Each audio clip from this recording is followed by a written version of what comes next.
Hello दोस्तों, आप सभी का स्वागत है मेरे यूट्यूब चैनल में। आज की कहानी है फितूर इश्क का भाग 13।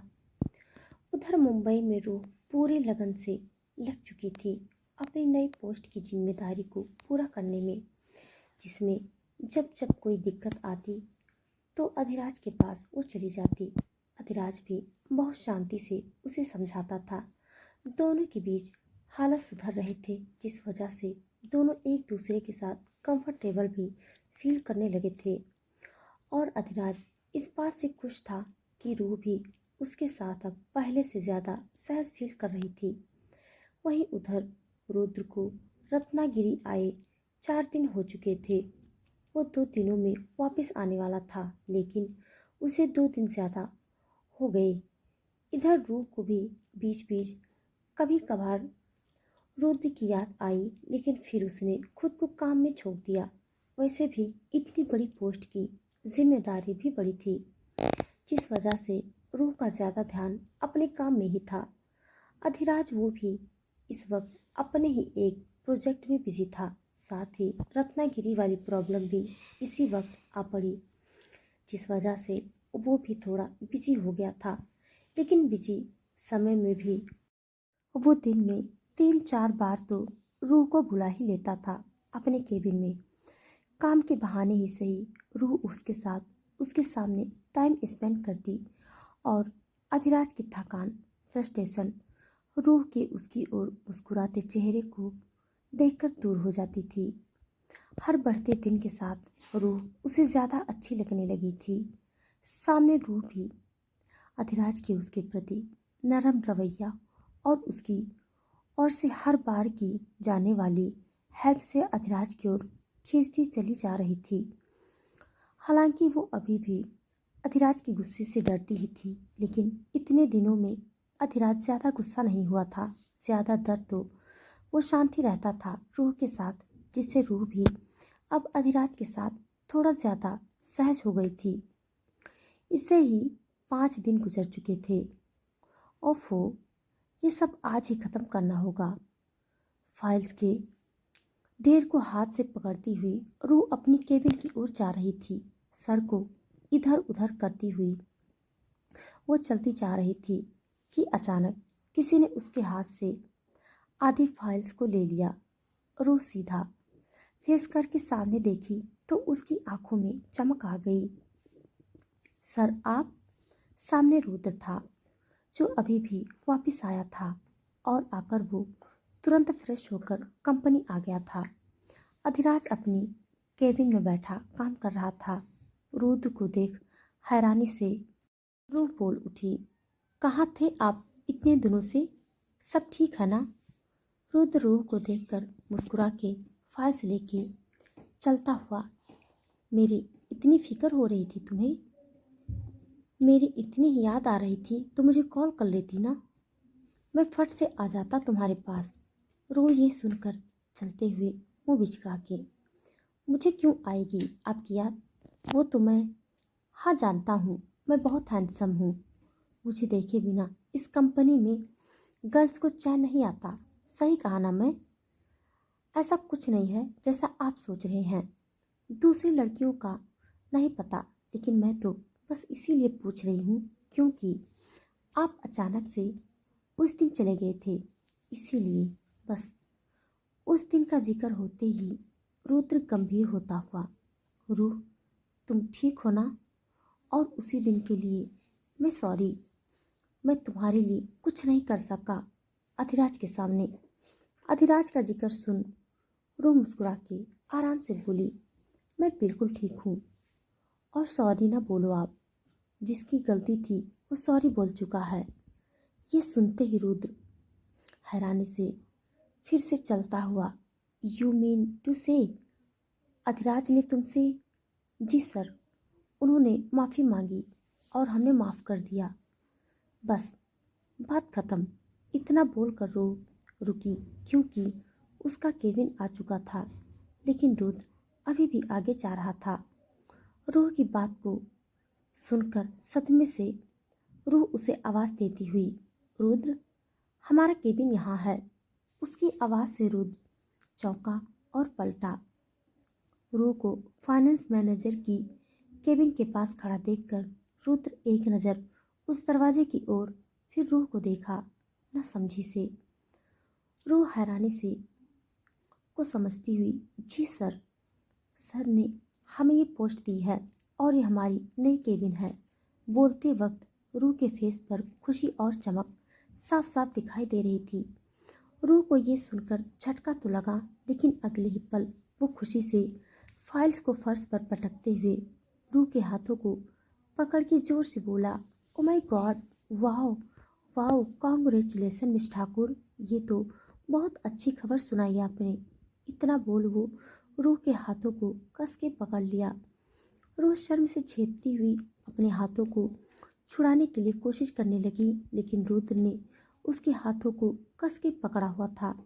आसपास के सब एम्प्लॉय भी दोनों को देखकर मुस्कुरा रहे थे, लेकिन इन सब से दूर रुद्र की तेज आवाज़ सुनकर अधिराज अपनी केबिन से बाहर निकला और बाहर निकलते ही रुद्र को रूह का हाथ पकड़ के खुश होते हुए देख एक बार फिर अधिराज के सर पर गुस्सा सवार होने लगा। उधर इस बात से अनजान रुद्र रूह के हाथों को झकझोरते हुए उत्साह से अपनी उंगली रूह की ओर करके, इस गुड न्यूज के लिए पार्टी तो बनती है ना? तो बताओ, क्या आज चलोगी मेरे साथ? ये मेरी ओर से हमारी कंपनी के नए मैनेजर को ट्रीट होगी। बताओ मिस ठाकुर, आओगी ना आप मेरे साथ? रूह असहजता से ये सुन हड़बड़ी हुई, लेकिन सर मैं कैसे कैसे?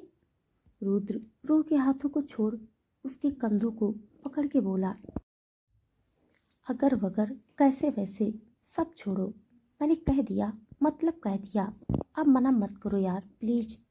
बच्चों सा मुंह बनाकर रुद्र बोला, तो रूह को न चाहते हुए भी सर हिलाना ही पड़ा, जिसे देख दूर खड़े अधिराज की मुट्ठी कस गई और वो वापस अपनी केबिन में चला गया। और इधर रूह की हाथ देखते ही रुद्र खुशी से एक बार फिर रूह के हाथ को पकड़ा और बोला, ठीक है तो फिर तय रहा, आज रात 10 बजे ड्रैग बार में मैं तुम्हें लेने आऊँगा, ओके? रूह जिसे जाना तो नहीं था रुद्र के साथ, लेकिन रुद्र की उस दिन वाली हेल्प को याद करके वो आज मना भी नहीं कर पाई और उसने हाँ कह दिया। रुद्र नीचे पड़ी फाइल्स को झुक के समेट कर रूह को थमा दिया और उसे बाय बोल के खुशी से गीत गुनगुनाते हुए अधिराज की ऑफिस में आ गया और रूह जल्दी से अपनी केबिन में घुसकर आज के काम को ख़त्म करने में लग गई। अधिराज सर झुका के फाइल्स को पढ़ रहा था, या यूं कहें कि उसे घूर रहा था। उसे रुद्र को रूह के नज़दीकी देख जरा से भी अच्छा नहीं लग रहा था, क्योंकि अधिराज को लगता था कि रूह के साथ भी रुद्र वही करेगा जो वो दूसरी लड़कियों के साथ करता है, फ्लर्ट, मस्केबाजी और फिर कुछ दिन के मौज मस्ती के बाद छोड़ देना। ये रुद्र की आदत थी। उसे अच्छा लगता था लड़कियों के साथ रहना, उसके साथ हुक अप करना और फिर दोनों अपने रास्ते। लेकिन अधिराज नहीं चाहता था कि रुद्र रूह के साथ भी ये सब करे।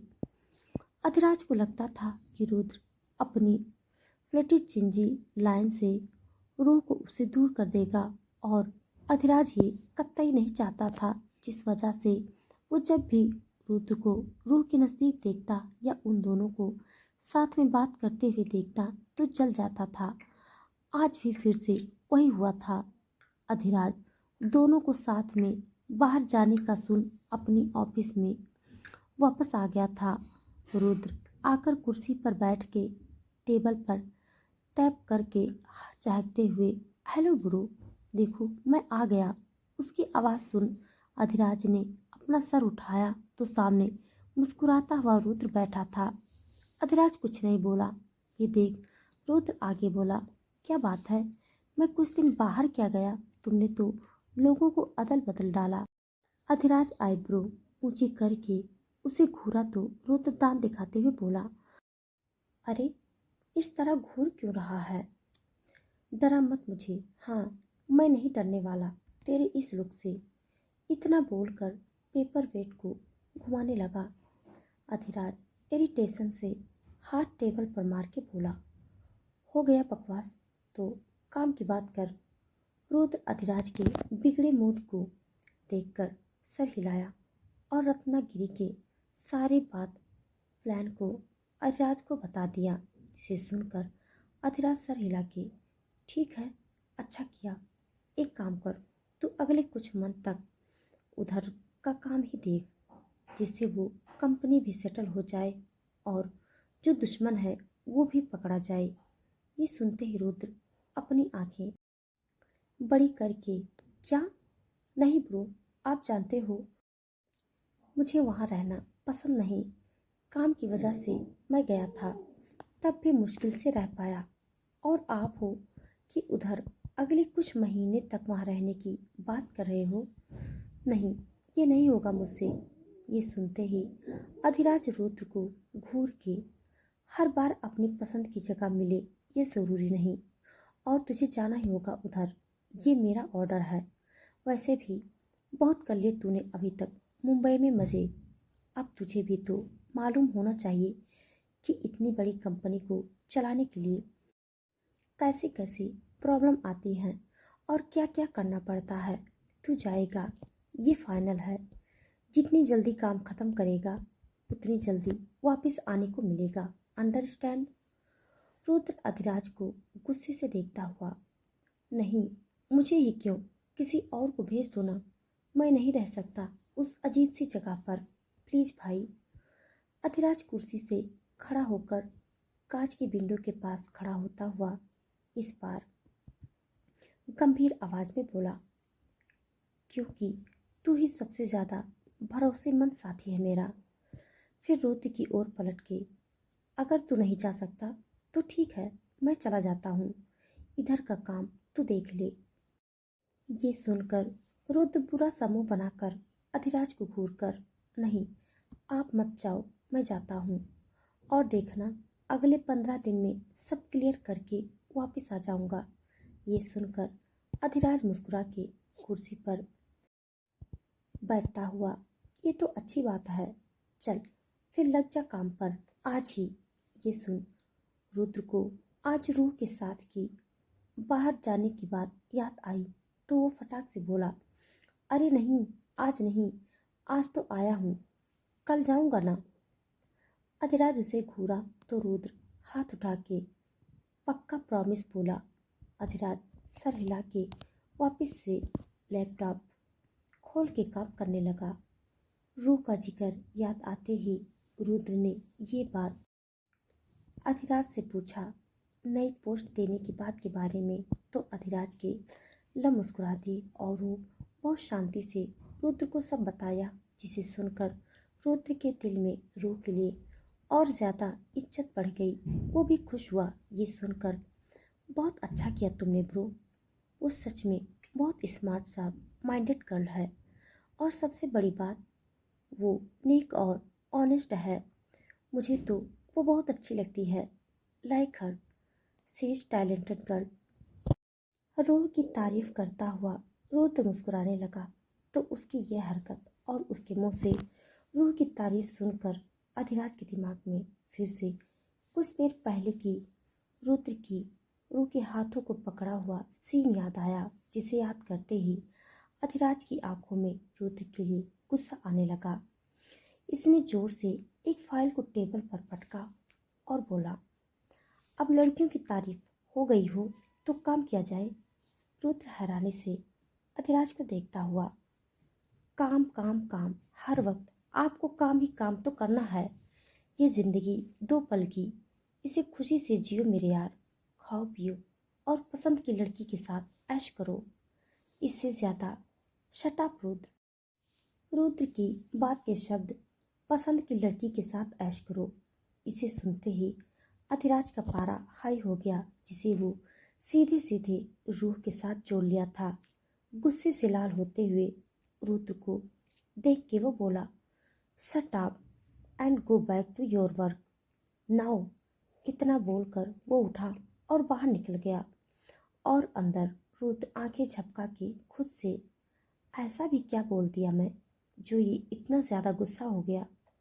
और बाहर अधिराज तेज कदमों से लिफ्ट की ओर आता हुआ सब एम्प्लॉय को घूर के बोला, focus on your work otherwise you are fire, बोल के लिफ्ट की ओर जाने लगा। तो सब लोग अधिराज के बिगड़े मूड को देखकर नीचा सर करके काम करने लगे। तो उधर रूह अंदर अपनी केबिन में बैठी थी और फाइल्स को पढ़ के उस पर काम कर रही थी। वहीं रुद्र अधिराज को न समझी से देखता हुआ बाहर आया। बाहर आते ही उसके पैर रूह की केबिन की ओर मुड़ गए। दरवाजे को नॉक करता हुआ वो अंदर आया। रूह उसे देखकर तुरंत कुर्सी से उठी। रुद्र में उसे बैठे रहने को कहा और फिर खुद भी बैठ गया।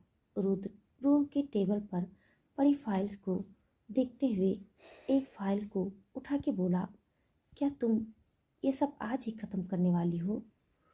रूह सर हिला के बोली, जी सर, ये सब पुरानी फाइल्स हैं। वैसे तो सब काम कंप्लीट हो चुका है इसका, लेकिन अधिराज सर के मुताबिक ये फिर से मुझे चेक करना है। ये सुनकर रुद्र फाइल्स के पन्ने पलटता हुआ, ओह, ये अधिराज भी, वो बहुत हार्ड वर्किंग है और अपने एम्प्लॉयज़ को भी हार्ड वर्क करवाता है। उसकी तरफ से मैं सॉरी बोलता हूँ तुमसे। ये कैसी बात कर रहे हैं आप? ये तो मेरा काम है और मुझे खुशी होगी अगर मेरी वजह से हमारी कंपनी को हो रहा लॉस अटक जाए तो। ये सुनकर रुद्र मुस्कुराकर रूह को देखा। उसे ये लड़की सच में अच्छी लगी थी। रुद्र ने लड़कियां तो बहुत सारी देखी, लेकिन रूह जैसी लड़की से पहली बार मिल रहा था जो इतनी सादी और सरल थी कि उसके साथ रुद्र को अच्छा लगने लगा था। या यूँ कहें कि उसकी वो सिंपलिसिटी की वजह से ही वो रुद्र को पसंद आने लगी थी। रूह की बात सुनकर रुद्र उठा और बोला, ठीक है फिर तुम कंटिन्यू करो। और याद है ना, आज रात हम बाहर जाने वाले हैं। सी रूह सर हिला के हाँ बोली। रुद्र सर हिला के मुस्कुरा के बाहर निकल गया। वो बस कुछ कदम चला कि सामने अधिराज खड़ा था जो उसे रूह के केबिन से निकलता हुआ देख चुका था। अधिराज को देखकर रुद्र उसके पास आया और बोला, अधिराज, कहाँ चले गए थे तुम? मैं तुम्हें मेरे साथ चलो। इतना बोलकर अधिराज लिफ्ट की ओर बढ़ा। रुद्र भी उसके साथ हो लिया। अधिराज जानबूझ के रुद्र को अपने साथ ले गया था। उधर रोज देर शाम तक काम करी और फिर घर की ओर जाने के लिए निकल गई। आज उसे रुद्र के साथ बाहर भी जाना था, जिसे लेकर वो नर्वस भी थी। साथ ही वो आज हैरान थी कि पिछले 7 घंटों से अधिराज का भी कोई अता पता नहीं था। रूह ने एक बार सोचा कि वंश से पूछूं, लेकिन फिर रोक ली खुद को। इधर अधिराज रुद्र दोनों इस वक्त एक बड़े से कमरे में थे जिधर कुछ लोग थे। सब फॉरेनर थे। उनके पिछले 7 घंटों से मीटिंग चल रही थी। सब ऊब चुके थे, लेकिन मजाल है कोई कुछ कहे, क्योंकि हर बार अधिराज कोई न कोई पॉइंट निकाल कर उनका प्रोजेक्ट रद्द कर देता या फिर कोई चूक गलती निकालता या उनकी टर्म्स मानने से मना कर देता। ऐसे करते करते रात के 10 बजने को आए थे। रुद्र भी गुस्से से अधिराज को देखता हुआ बार बार अपनी घड़ी देखे जा रहा था। उसे इधर से निकल के जाना था, लेकिन अधिराज की सख्त पैनी नज़र उस पर थी। ऊपर से अधिराज का साफ ऑर्डर था कि मीटिंग खत्म होने तक कोई कहीं नहीं जाएगा। उधर रूह तैयार होकर रुद्र का इंतजार कर रही थी, लेकिन 10:30 हो गए, रुद्र नहीं आया। ये देखकर अनवी रुद्र को बिना मिले उसे कोसती हुई बोली, लगता है उसने प्रैंक किया है तेरे साथ। सच कह रही हूँ रूह, ये बड़े लोग के चोचले भी अजीब होते हैं। मेरी बात मान, तू सो जा, वो नहीं आएगा। तेरा बॉस रुद्र चौहान। रूह घड़ी की ओर देखती हुई वो ऐसे नहीं हैं, वो आएंगे, कॉल कर लेना। नंबर नहीं उनका मेरे पास। ये सुन अनवी सर पेटते हुए, लो कर लो बात। अजीब है तू भी, अधिराज को कॉल करके पूछ लेना। ये सुन रूह आंखें बड़ी करके, पागल है क्या? उन्हें इस तरह उसके दोस्त के बारे में पूछूंगी तो क्या सोचेंगे वो? वैसे भी वो हमेशा बुरे मूड में रहते हैं। मैं उन्हें गुस्सा नहीं दिलाना चाहती। रुद्र को आना होगा तो आएगा, मैं वेट कर रही हूँ। ये सुनकर अनवी आंख दबाती हुई अधिराज को बताना नहीं चाहती या उसे नाराज नहीं करना चाहती। अगर वो ये जान गया तो पक्का नाराज हो जाएगा, है ना? रूह हड़बड़ा के, ऐसा कुछ नहीं समझी, और अपनी ये बिना सर पर की बातें बांध रख। इतना बोलकर उठी और बालकनी में आई और वहाँ कुर्सी डाल के बैठ गई। कुछ ही देर में वो नींद की आगोश में चली गई। उधर अधिराज रुद्र के परेशानी भरे फेस को देखकर दिल ही दिल में खुश हो रहा था। आखिर आज उसने रुद्र को रूह से मिलने के लिए रोक ही लिया। वही रुद्र अधिराज को गुस्से से घूरता हुआ कमरे में इधर उधर चल रहा था। वक्त हो गया था रात के 11:15 बजे। रुद्र को रूह से मिलने की जल्दी थी, लेकिन अब बहुत लेट हो चुका था। ये सोच सोच कर उसका मुंह बिगड़ रहा था अधिराज की ओर, क्योंकि आज सिर्फ अधिराज की वजह से उसे लेट हुआ था। आखिर 11:30 बजे शांति से आराम से मन में मुस्कुराते हुए अधिराज ने कहा, okay everyone, sorry to disturb you. जो बाकी का काम है वो कल मैं अप्रूव कर दूंगा। आज की मीटिंग खत्म। इतना बोल के वो उठा। बाकी सब लोग भी उठे और बाहर की ओर चले गए। रुद्र अधिराज को घूरता हुआ, अगर कल ही अप्रूव करना था तो आज सबको परेशान करने का क्या मतलब? इतना बोलकर वो भी भागा। बाहर आकर उसने एक बार फिर घड़ी में देखा तो 12 बज चुके थे। रुद्र मायूस सा होता हुआ, अब तक वो सो चुकी होगी। चल बेटा रुद्र, आज तेरा प्लान कैंसिल हो गया। इतना मन महसूस कर वो बोला। वो गाड़ी में बैठा। अधिराज उसकी गाड़ी में बैठकर मन में खुश होता हुआ विला की ओर गाड़ी मोड़ लिया। रुद्र पूरे रास्ते चुप रहा। अधिराज उसकी चुप्पी को समझ रहा था, लेकिन उसने कुछ नहीं पूछा और आकर दोनों अपने अपने रूम में सो गए। बेड पर सर टिका के अभी तक खुश हुआ अधिराज इस वक्त बेहद गंभीर भाव लिए आंखें खोल के सीलिंग को देख रहा था। देर रात तक वो यूं ही टकटकी लगाए सीलिंग को देखता हुआ जगा और फिर अपने मन में एक निर्णय लिया जो बदलने वाला था उनकी किस्मत को। तो दोस्तों आज के लिए बस इतना। इसके आगे का भाग जानने के लिए आप सब मेरे साथ बने रहिए। हमारी कहानी आप सबको कैसे लग रही है कमेंट बॉक्स में ज़रूर बताइएगा। तब तक के लिए धन्यवाद।